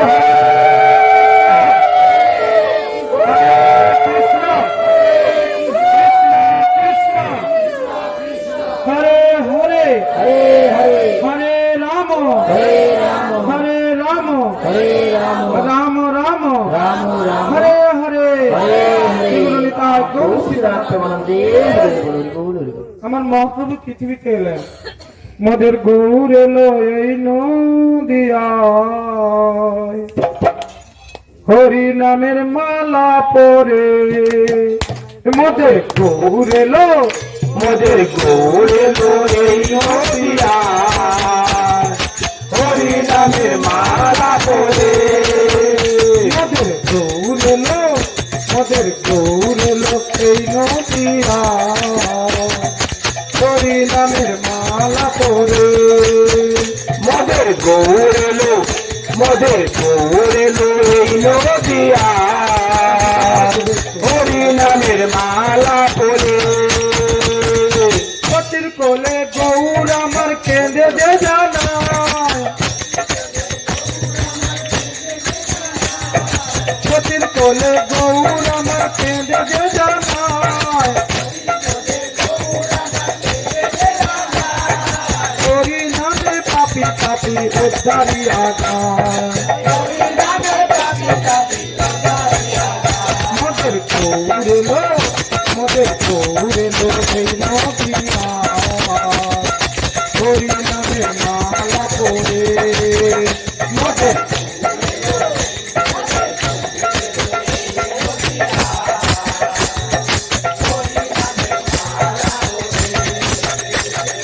সোনার গৌর সোনার গৌর সোনার বরণ গৌর আমার নেচে নেচে যায় সোনার বরণ গৌর আমার নেচে নেচে যায় ছেলে ধুলে বাহু তুলে কৃষ্ণ গুণ গায় গৌরেলো মদের গৌরেলো এই নদিয়া হরি নামে মালা পরে মদের গৌরেলো মদের গৌরেলো এই নদিয়া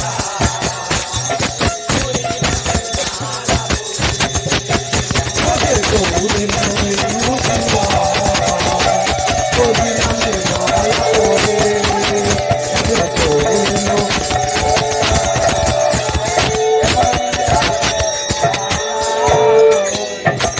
পতিত পাবন গৌরহরি ভগবান পৃথিবীতে অবতীর্ণ হলেন কি পতিত পাবন গৌরহরি ভগবান পৃথিবীতে অবতীর্ণ হলো কি আমাদের আনন্দ বাড়লো কি তাই হরি নামে মত্ত হয়ে গেল কি শীঘ্র তাই আজকে যারা কোনোদিন হরিনাম করেনি তারা হরিনাম করলো যারা হরিনামকে ভালোবাসে তারা বললো যদি চন্দ্রগ্রহণটা সবসময় থাকে ভালো হতো কি বললো বলতো কারণ এখানে নবদ্বীপের মাঠে আমার গৌর সুন্দর এসেছে বলে কে জানে দুনিয়া কি জানা হয়ে গেল না তো হরিনামটা হলো দুনিয়া উচ্চস্বরে হরিনাম করলো এর জন্য কি হলো না হরিনামে ভরে গেল আর এদিকে আমার নিমাই চাঁদ খাচ্ছে না তাহলে যে হরিনাম হলো এই হরিনাম আমাদের ঘরে ছেলে যদি একটি বাড়িতে তার শুভ আগমন জানায় তাতে কি ছেলের কানে একটু হরিনাম দেওয়া উচিত হয় কি না তাহলে আমার গৌরহরি কি জানালো পৃথিবীতে শুরুতে কিছু শিক্ষা দিল প্রত্যেকটা ঘরে সন্তান আসছে সন্ততি আসছে তাহলে প্রথম কথা শুনবে সে হরিনাম পৃথিবীতে আসা মাত্র নবদম্পতি হরিনাম শুনবে কিন্তু আমরা মায়েরা প্রত্যেক ঘরের সন্তান এ পর্যন্ত এসেছে কিন্তু প্রত্যেক ঘরের সন্তানের কানে কি হরিনাম পৌঁছে দিয়েছে কেন না ওই হরিনামটা সে 7 মাসে মায়ের গর্ভে পেয়েছে সপ্তম মাসেতে পরমাত্মা মহাগুরু জীবকে চৈতন্য দেয় মহামন্ত্র শুরু 7 মাসে মায়ের গর্ভে হরিনাম পেয়েছে ভূমিষ্ঠ হতে গিয়ে ভুলে গেছে কিন্তু আবার তার কানে দিতে হবে কিন্তু আমরা না জানলে দেবো কি করে তাহলে মহাপ্রভু লীলা কিন্তু এরপরে এলো কি না এরপরে একটি ঘটনা এলো মার স্তনদুগ্ধ পান করছে না তাহলে ওকে কি করে স্তনদুগ্ধ পান করাবে আজকের জগত লীলা করছে সেই একই লীলা তাই মায়ের দীক্ষা হয়নি তাহলে আমার বসুমতী সদ্যজাত সন্তান লেখাপড়া শুরু করে দিল মার কোল থেকে নেমে গিয়ে পৃথিবী হলো কাগজ মানে খাতা আর মহাপ্রভু গৌর সুন্দর তথা পতিত পাবন গৌরের চরণের অঙ্গুলি হলো কলম কি লিখলো মায়ের দীক্ষা হয়নি তাহলে দীক্ষা দেওয়ার দরকার কাকে সচী মাতাকে না আমাদের জগতের জননীকে এমন সময় মায়ের দীক্ষাতে হলো তো মহাপ্রভু স্তনদুগ্ধ পান করলো তো কোলে যখন শুয়ে আছে মা তো কাঁদছে এমন সময় বলছে মা গো তুমি দুঃখ করো না তুমি ছিলে সত্যযুগের অদিতি ঘরণী কশ্যপ ঘরণী অদিতি তুমি ছিলে ত্রেতা যুগে দশরথ ঘরণী কৌশল্যা আবার তুমি দাপর যুগে বসুদেব ঘরণী দেবকী আর তুমি কলিযুগে এলে জগন্নাথ মিশ্র ঘরণী সচী মাতা জগতের মাতা অতএব তোমার জন্য নয় জগৎকে শিক্ষা দেওয়ার জন্য তাহলে আজকে মা আমরা কি সচী মাতার চোখের জলটাকে এখনো পর্যন্ত নিবারণ করেছি সবাই দীক্ষার কথা বললে ভয় লাগে বলে তাহলে এই জায়গায় আমরা এখনো আমার মহাপ্রভুর জন্মলীলাকে এখনো ঘরে ঘরে পৌঁছাতে পারিনি। তাহলে মহাপ্রভু তারপরে দিন যা রাত যা, ছেলে তো ছোট শিশু, লীলা করছেন, খেলা করছেন, খেলতে খেলতে তার একটি সময় এলো। 4 মাস বয়সে মহাপ্রভু শুয়ে আছে বিছানে তথা দলায়। জগন্নাথ মিশ্র সচিমাতা কোথাও নিজ কর্মে চলে গেছেন। এসা দেখে তিনারা যখন এসে ঘরে দর্শন করেন, দর্শন করলো ভারী ভারী কোনো জিনিস এলোমেলো হয়ে আছে। ঘরে কিন্তু কেউ ছিল না, আমার নিমাই চান ছিল। যখন দ্বার খুললো তো নিমাই চলাফেরা করতে করতে এসে আবার দলায় শুয়ে পড়ল। দুষ্টু দেখছে কিরকম। তার সচিমাতাকে বলছে, জগন্নাথ মিশ্র ঘরে দামোদর শিলা আছে না, উনি প্রকট হয়ে ধ্বজা বজ্রাঙ্কুশ চিহ্ন হয়ে ঘুরছে, একটু পরমান্নর ব্যবস্থা করো সচি। ভগবান হাসছেন দলায় শুয়ে শুয়ে। তাহলে এইভাবে দিন যা রাত যা 4 মাস পার হলো, 5 মাস 6 মাসে পড়লো। এই 6 মাসের হিসাব কি হলো না, 6 মাসে আমাদের ছেলেদের কি অন্নপ্রাশন লীলা করিত। তাহলে জগন্নাথ মিশ্রের ছেলে তো মহাপ্রভু না ভগবান, না জগন্নাথের ছেলে নিমাই? নিমাই। এখনো কোনো ভগবান বলে কেউ কোনোদিন উচ্চারণ করতে পারলো না। তার লীলা দর্শন করেও তিনি যদি না বলে, বলানো সম্ভব নয়। তাই আজ তিনি নিজেকে গোপন রেখে অন্নপ্রাশন লীলাতে মেতে গেলেন। সেই অন্নপ্রাশন লীলাতে মহাপ্রভুর অন্নপ্রাশন লীলাতে কি হলো না, জ্যোতির্বিদ ছিল নীলাম্বর চক্রবর্তী। জগন্নাথ মিশ্রকে বললো পাঁজি আনো। পাঁজি কি হবে না, ও দিনক্ষণ দেখে ওর নামকরণ হবে। তাহলে কি নামকরণ এখনো হয়নি? 6 মাস হয়ে গেল, হয়নি না? এই মুহূর্তে আসল নামকরণ হয়। তাহলে তাতে কুষ্টি ঠিকঞ্জি বিচার করে বললো, আরে জগন্নাথ মিশ্র, এ তো তুমি বড় ভাগ্যবান, এ তো সাধারণ নয়। এর যা কুষ্টি বিচার করে দেখা যাচ্ছে স্বয়ং নারায়ণের গুণ পাবে। এ জগৎকে ভাগবত ধর্ম প্রচার করবে, এ যবনেও চরণ ভজনা করবে। আর এর নাম হবে কি? নাম হবে এতদিন পরে নামকরণ হচ্ছে। বলো বিশ্বম্বর ভগবান কি, বিশ্বম্বর ভগবান কি, বিশ্বম্বর ভগবান কি।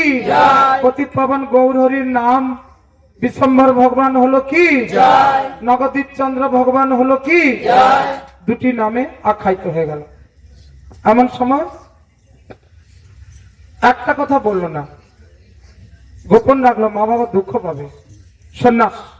সন্ন্যাস ধর্মের কথা বললো না। তাহলে আজকে যদি মহাপ্রভুর কুষ্টি বিচার করে নামকরণ হয় পাঁজি নিয়ে, তাহলে আমাদের ঘরে ঘরে কি 6 মাসে গুরুদেবকে ডেকে ঘরের নিজের ছেলের একটা নামকরণ করা হয়ে গেছে? বলে আবার না। তাহলে এখনো আমরা মহাপ্রভু লীলাকে ধরতে পারিনি। এগুলো প্রয়োজন। প্রত্যেকটি মানুষ যেন তার ছেলের নাম যাই রাখো। গতকাল ওখানে ছিলাম তোমার গোপালপুরে, ছেলেটার নাম আবির। তাকে যাওয়া মাত্র একটি ভাগবত থেকে নাম দিলাম গোপীনাথ। তার কি আনন্দ হলো, তাই না? হ্যাঁ, তাহলে আবির থাক না, গুরুদেব বাড়িতে আসছে, একটা নতুন কিছু দিয়ে যাক, যার দ্বারা তার জগতের কল্যাণ হবে, তার কল্যাণ হবে, বাবা মার কল্যাণ হবে। যে ডাকবে, যে শুনবে, সবার হবে। গোপীনাথ চমকে উঠলেন ভগবান। আর এদিকে ছেলে ডাকছে, ছেলে বলছে মা আমি এখানে খেলাচ্ছি। কি লাভ হলো বলতো? ভগবান চমকে উঠলো, কে আমায় ডাকে এ সময়। কিন্তু ছেলেটাও তো ডাক শোনালো।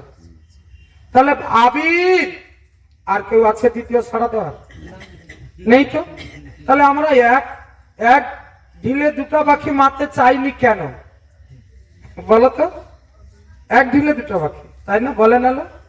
তাহলে আমি যদি কৃষ্ণ, গোপাল, গোবিন্দ, গিরিধারী, মধুসূদন, গোপীনাথ রাখি, এই জায়গাগুলোতে সে অজামিল চরিত্রে পরিষ্কার করে দিয়েছে। সারা জীবন অজামিল চরিত্রে 6ষ্ঠ স্কন্ধে এক ব্রাহ্মণ সারা জীবন অন্যায় করে গেছে। কিন্তু বাড়িতে লোমচ মুনি এসে বলে গেল, মারে এই ছেলেগুলোর নাম কি? না 1 কৌড়ি, 2 কৌড়ি, 3 কৌড়ি, 4 কৌড়ি, 5 কৌড়ি, 6 কৌড়ি, 7 কৌড়ি, 8 কৌড়ি, 9 কৌড়ি। আরে থাম থাম থাম, তুই তো আবার গর্ভবতী রে মা, তোর ছোট ছেলের নাম নারায়ণ রেখেছ। তাহলে ছোট ছেলের নাম গুরুদেব কি ভূমিষ্ঠ পর্যন্ত থাকবে? তাহলে যখন পূর্ণ গর্ভ হবে তার ছেলে প্রসব হলে যদি গুরুদেবের কথা রাখে তাহলে কিন্তু নারায়ণ, আর না যদি গুরুদেবের কথা রাখে তাহলে কি আসবে? 10 কৌড়ি। কিন্তু ওনারা বলে এতগুলো ছেলে 9 কৌড়ি পর্যন্ত চলেছে, যখন লোমস মুনি একজন গুরুজন এসে নাম রেখে গেল, আচ্ছা আমরা নারায়ণ রাখি না, কি ক্ষতি হয়ে যাবে নাকি? কিন্তু তখন কি জেনেছিল ওই নারায়ণ তার বাবাকে স্বর্গে পাঠাবে?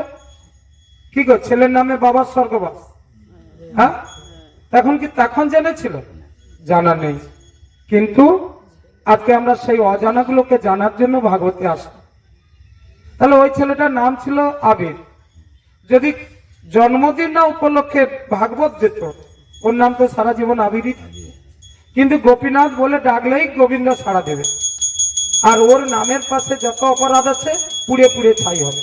তাহলে আমরা এ পর্যন্ত এই কথাগুলো এখনো ঠিক মতো ঘরে ঘরে প্রচার হলো না। তাই তো মাগো, আমরা যারা ভাগবতে আসতে পেরেছি, ভগবান আমাদের এখানে পৌঁছানোর সুযোগ দিয়েছে। তাহলে আমরা যেন আমাদের ঘরে কেউ এলে প্রথম তাকে হরিনাম দিয়ে দিই। দ্বিতীয় কি করব না, দ্বিতীয় তাকে অন্নপ্রাশনে একটু প্রসাদ দিয়ে গুরুদেবকে ডেকে একটু নামকরণ করে নেই। তার আমার যা নাম আছে সেটা আধার কার্ডে চলে গেছে, তার উপরে তো আমাদের কোনো প্রতিবাদও নেই। থাক না আবির নাম, থাক না যে কোনো নাম, কিন্তু একটা কৃষ্ণ নাম দিয়ে দাও। ভগবান কৃষ্ণের কতগুলো নাম? ওটা ভুল উত্তর। 1000 নাম, সহস্র নাম। বিষ্ণু সহস্র নাম, মহাপ্রভু সহস্র নাম, গোপাল সহস্র নাম, রাধা সহস্র নাম, এত সব কথা আছে গ্রন্থে।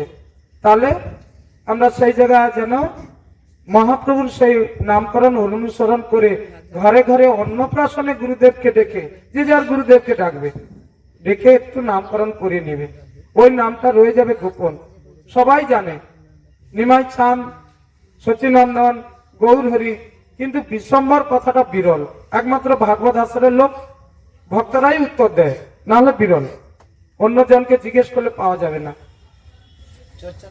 চর্চা না থাকলে পাওয়া যাবে না। তাহলে নামকরণ হয়ে গেল। এরপর দেখো একটা উৎসব হয় ঘরে ঘরে, ছেলের অন্নপ্রাশন হলো, আনন্দে দেবীগণ এলো, ভগবানের অন্নপ্রাশনে দেব দেবীগণ এলো। এসা কি কাণ্ড করছে জানো তো? দেব দেবীগণ ধান দুর্বা দিয়ে মাথায়, মহাপ্রভুর মাথায় ধান দুর্বা দিয়ে হেসে লুটোপুটি যাচ্ছে, মানে মাটিয়ে গোড়ান খাচ্ছে। কেন গোড়ান খাচ্ছে বলো তো? বলা যায়? আরে তুমি হলো জগতের কথা, তুমি এইটুকু বালক রূপে এসেছো, আমরা তোমাকে কি আশীর্বাদ করব? বরং তোমাকে তোমার মাথায় ছুঁয়ে আমরা আশীর্বাদ নিচ্ছি, নাকি বাবা? মাথায় ছুঁয়ে আশীর্বাদ করো।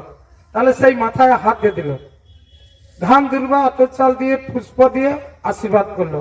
তাহলে আমাদের অন্নপ্রাশনে যে ছেলেগুলো, আমাদের ঘরে ঘরে ছেলের অন্নপ্রাশন হয়, আমরা জ্ঞানী গুণী একটু প্রসাদ দান দিয়ে বৈষ্ণব মন্ডলী ভাগবত কথা শুনিয়ে তাকে কি একটু ধান দুর্বা দিয়ে আশীর্বাদ করতে পারিনি? গতকাল আশীর্বাদ হয়েছিল জন্মদিনে? না, ওখানে ওখানে হ্যাঁ ব্যাপক হচ্ছে। তাহলে বলো তো, এই যে আশীর্বাদ উৎসব কোথা থেকে পেলাম? না, একমাত্র ভাগবত থেকে, চৈতন্য চরিতামৃত। তাহলে এই আশীর্বাদটা আমাদের ঘরে ঘরে করলে কি হতো না? তাহলে মহাপ্রভুকে সম্মান জানানো হতো, মহাপ্রভুর লীলাকে সম্মান জানানো হতো, মহাপ্রভুর মনের আনন্দে ভক্তি করে যে শুনে এসব আখ্যানো, তার স্বামী হয় গৌরচন্দ্র ভগবান। কি বলা হয়ে গেল?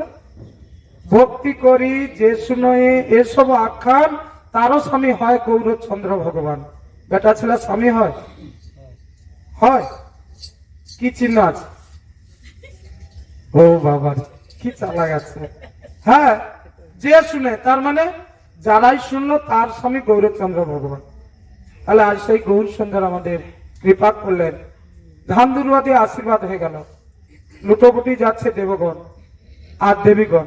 সচিমাতা চিনতে পারছে না অপূর্ব দেখতে, সচিমাতা চরণ ধরে প্রণাম করতে যাচ্ছে, আর তারা চরণকে সরিয়ে নিয়ে সচিমাতাকে প্রণাম করছে। কি আনন্দ উল্লোড় চলছে বলতো? হ্যাঁ, সচি মাতাকে বলে, এই মা তুমি হলো ভগবানের মা, আমরা সাধারণ দেব দেবী, হ্যাঁ ছদ্মবেশে মানব মানবী রূপে এসেছি, কিন্তু কিন্তু আমরা দেব দেবী হলেও তুমি হলো ভগবানের মা। তাহলে সচি মাতা কত দূরে, হ্যাঁ। এই বলে আনন্দ উৎসব চলতে চলতে চলতে চলতে আবার একটি পরীক্ষা। কি পরীক্ষা হবে বলতো? ছেলেদেরকে কি একটা পরীক্ষা করানো হয় অন্নপ্রাশনে। কি পরীক্ষা করানো হয়? খাতা কলম দোয়া। কোন মহাজন বলছে? আমরা জানি না মহাজনগত পন্থা চলা উচিত। আমি কোন পথে চলবো? না, মহাজনরা যা নির্দেশ দিয়ে গেছে শাস্ত্রে সেই পথে চলবো। তাহলে আমরা কি করছি? নিজেরা মন গড়া করে কিছু কাজ করছি। খাতা কলম দোয়া যেটা 6 দিনে, ওটা অন্নপ্রাশনের জন্য নয়। তাহলে যদি ওটা ষষ্ঠী তলায়, যদি আমার অন্নপ্রাশনে ওটা থাকতো, তাহলে জ্ঞানী নীলাম্বর চক্রবর্তী ওটাই দিত। তাহলে ওখানে কি দিল? না, ধান খই সোনা রূপা ভাগবত। আমার 6 মাসের অন্নপ্রাশন হচ্ছে রুচি পরীক্ষার জন্য। নামকরণ উৎসবের পর ওই ধান খই সোনা রূপা ভাগবত দিয়ে দিল। তাহলে ধান না ছুইল, না ছুইল খই, না ছুইল সোনা, না ছুইল রূপা, কি ছুইল? বালক, ওই 6 মাসের বালক ভাগবতকে আলিঙ্গন করলেন। এই যে ভাগবতকে আলিঙ্গন করে দেখালেন, এই মুহূর্তে জগন্নাথ মিশ্রকে নীলাম্বর চক্রবর্তী বলছে, ধন্য তুমি জগন্নাথ মিশ্র, তোমার ছেলের যতটুকু লীলা সেই ছোটবেলা থেকে দেখে আসছি, এ যেন সীমার বাইরে লীলা।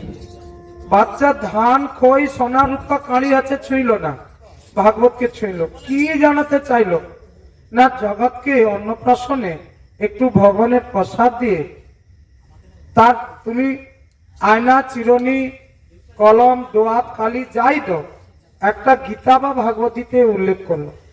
তাহলে ছেলেটা ভাগবত সেই বই খাতা ছুঁতে গিয়েও গীতা যদি তার সেই পাত্রে থাকে, সেটাও ছোঁয়া হয়ে গেল। তার ধন্য হলো জীবন, গীতা হলো ভগবান। সেই সূত্রে ভগবানকে দর্শন করে দিল। কারণ গীতা ভাগবত কি বলেছে? গ্রন্থরূপে অবতরী সাক্ষাৎ গোলকহরি। তাই ভাগবত এমন জন যিনি স্বয়ং ভগবান, যার বাড়িতে আসে তার সঙ্গে কৃষ্ণ ভগবান বলেছিলেন যে গোপীগণ আবেদন করেছে, মা গো, ও যশোমতী মা, তোমার ছেলে যে আজ অন্যায় করেছে না, সহা যায় না, একা সেবা করুক। দেখো না কতজনকে নিয়ে সেবা করছে। এমন সময় যশোমতী মা বললেন, গোপাল গোপাল, আমার ঘরে দুগ্ধের অভাব নেই, কেন তুমি ননি চুরি করে খাও? হ্যাঁ, তাই বলল কি, না না মা, আমি ননি চুরি করিনি।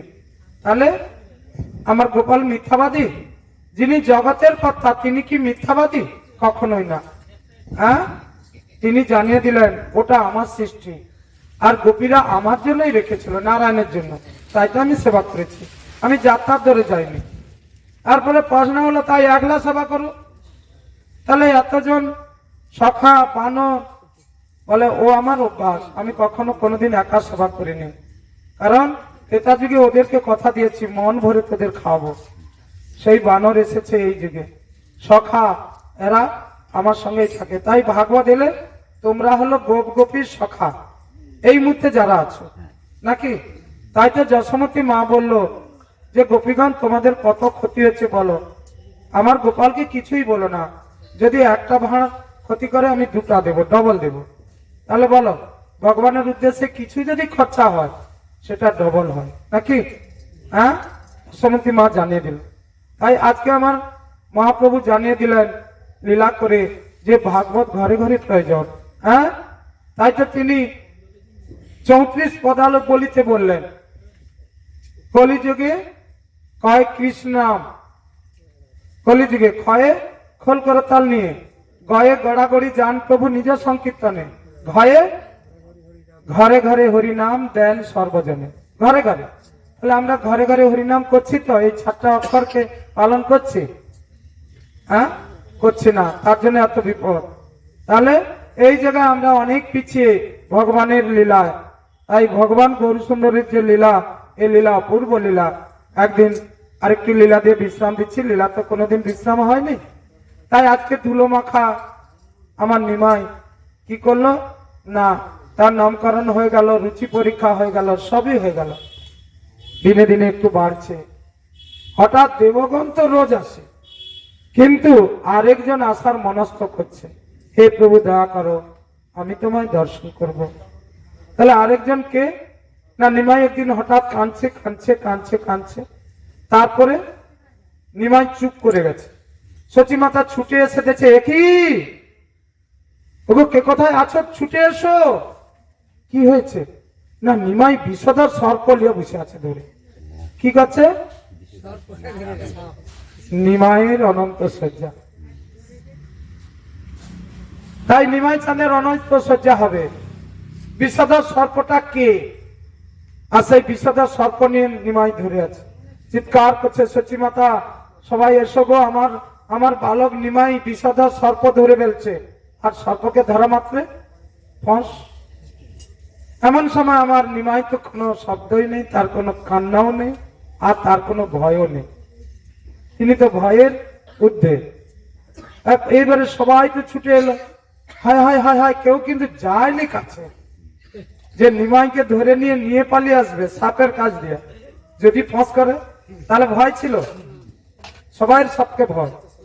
তাহলে এই মুহূর্তে নিমাই কিন্তু ভয় নেই।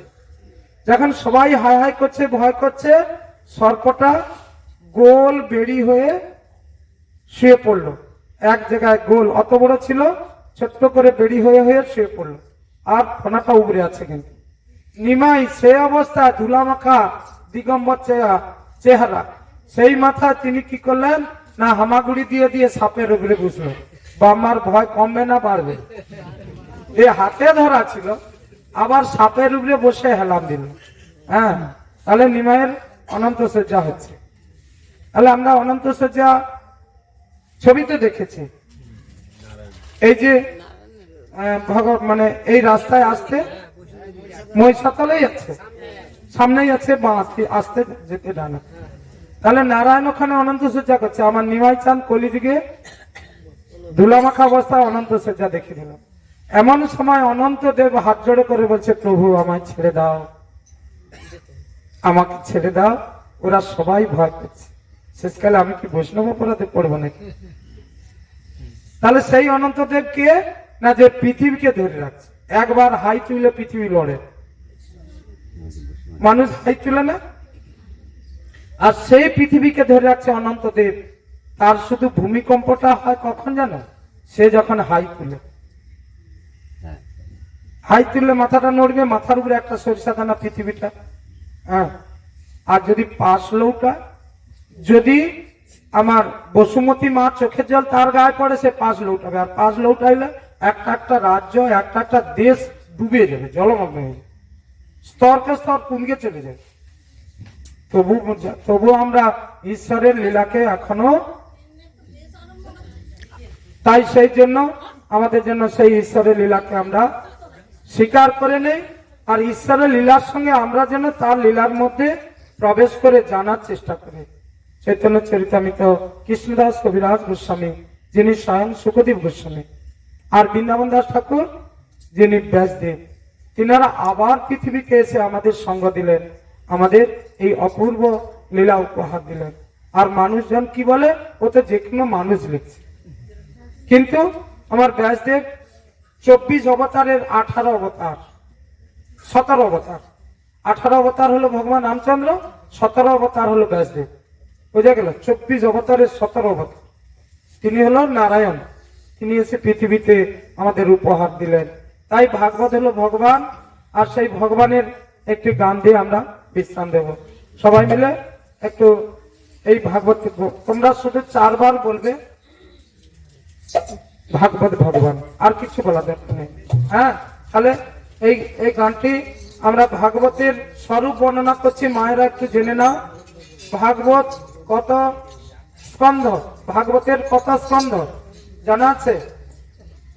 12 স্কন্ধ। আর ভগবানের 12 অঙ্গ, ভাগবতের সমস্ত শক্তি। তাই আজকে বাবা মাইক্রোফোনটা নেবে। এই জায়গাটা বলছে ভাগবতের স্বরূপ বর্ণনা হচ্ছে, ভাগবত কে, সেই গানটা দিয়ে আমরা ভাগবত বিশ্রাম দেব। একটু সুন্দর করে সবাই হাততালি দিবে, এক তালে তালে, হ্যাঁ, এক তালে তালে। বলো ভাগবত ভগবান কি, বলো ভাগবত ভগবান কি। ভাগবতের স্বরূপ বর্ণনা আমরা গানের মধ্যে আস্বাদন করব কি। ভাগবতের দ্বাদশ স্কন্ধে ভগবানের দ্বাদশ অঙ্গ নিহিত আছে কি। বলো হরে কৃষ্ণ হরে কৃষ্ণ কৃষ্ণ কৃষ্ণ হরে হরে, হরে রাম রাম রাম হরে হরে। পতিত পাবন গৌরহরি ভগবানের আবির্ভাব লীলা শ্রবণ করলাম কি। আবির্ভাব ধুলিকণা মাত্র শ্রবণ হলো কি। আবার পরবর্তী দিনে আমরা মহাপ্রভু লীলা আস্বাদন করব কি। শ্রীগুরুনিতাই গৌর। ওম নমো ভাগবত ভগবান, ওম নমো ভাগবত ভগবান, ওম নমো ভাগবত ভগবান, ওম নমো ভাগবত ভগবান, ওম নমো ভাগবত ভগবান, ওম নমো ভাগবত ভগবান, ওম নমো ভাগবত ভগবান, ওম নমো ভাগবত ভগবান। তুমি গুরু তুমি কৃষ্ণ তুমি ভগবান, প্রভু তুমি সনাতন। তোমার ছায়ায় জগৎ জুড়ায়, তোমার ছায়ায় জগৎ জুড়ায়। তুমি শব্দ ব্রহ্ম ভগবান, প্রভু তুমি শব্দ ব্রহ্ম ভগবান। ওম নমো ভাগবত ভগবান, ওম নমো ভাগবত ভগবান, ওম নমো ভাগবত ভগবান, ওম নমো ভাগবত ভগবান। সন্তরূপে অবতরি সাক্ষাৎ গোলক হরি, তুমি শব্দ ব্রহ্ম ভগবান, প্রভু তুমি শব্দ ব্রহ্ম ভগবান। অহেতুকি কৃপা করি অজ্ঞানতা দূর করি, অহেতুকি কৃপা করি অজ্ঞানতা দূর করি। জীবে কইলে প্রেম ভক্তি দান, প্রভু জীবে কইলে প্রেম ভক্তি দান। ওম নমো ভাগবত ভগবান, ওম নমো ভাগবত ভগবান, ওম নমো ভাগবত ভগবান, ওম নমো ভাগবত ভগবান। প্রথম দ্বিতীয় স্কন্ধ তোমা সীতারাম কমল দয়, প্রভু সীতারাম কমল দয়। তৃতীয় চতুর্থ স্কন্ধ তোমার, তৃতীয় চতুর্থ স্কন্ধ তোমার। গুরুদেশ ঋষি গণিক, প্রভু গুরুদেশ ঋষি গণিক। ওম নমো ভাগবত ভগবান, ওম নমো ভাগবত ভগবান, ওম নমো ভাগবত ভগবান, ওম নমো ভাগবত ভগবান। পঞ্চম স্কন্ধ নাভিরূপে তোমা বিরাজিত, প্রভু বিরাজিত। ষষ্ঠ স্কন্ধ টিকে তোমার, ষষ্ঠ স্কন্ধ টিকে তোমার। মফসল রূপে বিবেক, প্রভু মফসল রূপে পরিচয়। ওম নমো ভাগবত ভগবান, ওম নমো ভাগবত ভগবান, ওম নমো ভাগবত ভগবান, ওম নমো ভাগবত ভগবান। সমস্কন্ধ যে তোমার বাহুদায় রূপে হয়, প্রভু বাহুদায় রূপে হয়। নবম স্কন্ধ টিকে তোমার, নবম স্কন্ধ টিকে তোমার সুন্দর কণ্ঠ রূপে কয়, প্রভু সুন্দর কণ্ঠ রূপে কয়। ওম নমো ভগবতে ভগবান, ওম নমো ভগবতে ভগবান, ওম নমো ভগবতে ভগবান, ওম নমো ভগবতে ভগবান। প্রথম স্কন্ধ কমল বদন একাদশ ললাট হয়, প্রভু একাদশ ললাট হয়। দ্বাদশ স্কন্ধ মস্তক তোমার, দ্বাদশ স্কন্ধ মস্তক তোমার এই কথা বেদে পরিচয়, প্রভু এই কথা বেদে পরিচয়। ওম নমো ভগবতে ভগবান, ওম নমো ভগবতে ভগবান, ওম নমো ভগবতে ভগবান, ওম নমো ভগবতে ভগবান। তুমি মাতা, তুমি পিতা, তুমি পূর্ণ ভগবান, প্রভু তুমি সনাতন। তোমার ইচ্ছায় সূর্য ওঠে, তোমার ইচ্ছায় সূর্য ওঠে, তুমি চন্দ্র আলোময়, প্রভু তুমি চন্দ্র আলোময়।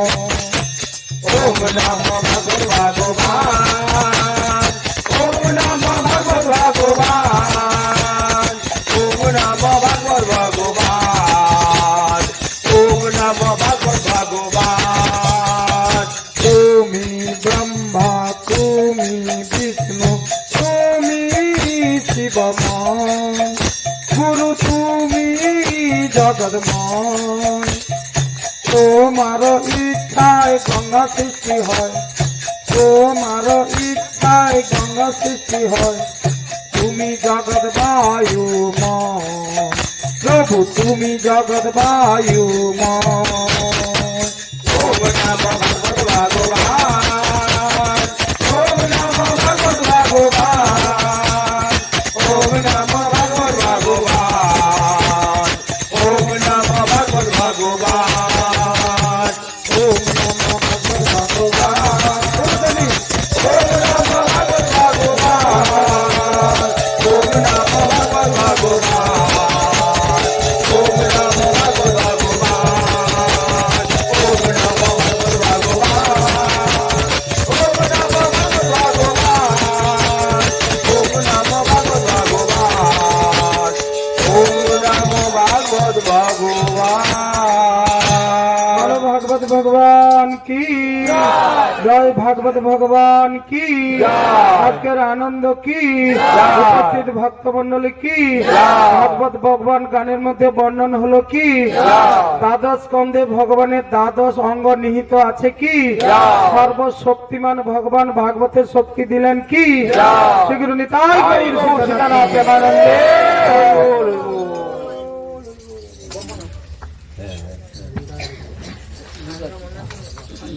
লুট আছে অবশ্যই। রাধে কৃষ্ণ গোবিন্দ, রাধে কৃষ্ণ গোবিন্দ, জয় জয় রাধে কৃষ্ণ গোবিন্দ, রাধে গোবিন্দ, রাধে গোবিন্দ, রাধে গোবিন্দ, রাধে গোবিন্দ, রাধে কৃষ্ণ গোবিন্দ, জয় জয় রাধে কৃষ্ণ গোবিন্দ, জয় শ্যাম সুন্দর মদন মোহন বৃন্দাবন চন্দ্র, জয় শ্যাম সুন্দর মদন মোহন বৃন্দাবন চন্দ্র, জয় শ্যাম সুন্দর মদন মোহন বৃন্দাবন চন্দ্র, জয় শ্যাম সুন্দর মদন মোহন বৃন্দাবন চন্দ্র, রাধারমন রাসবিহারী শ্রী গোকুলানন্দ, জয় জয় রাধা রমন রাসবিহারী শ্রী গোকুলা চন্দ্র, রাধে কৃষ্ণ গোবিন্দ, জয় জয় রাধে কৃষ্ণ গোবিন্দ,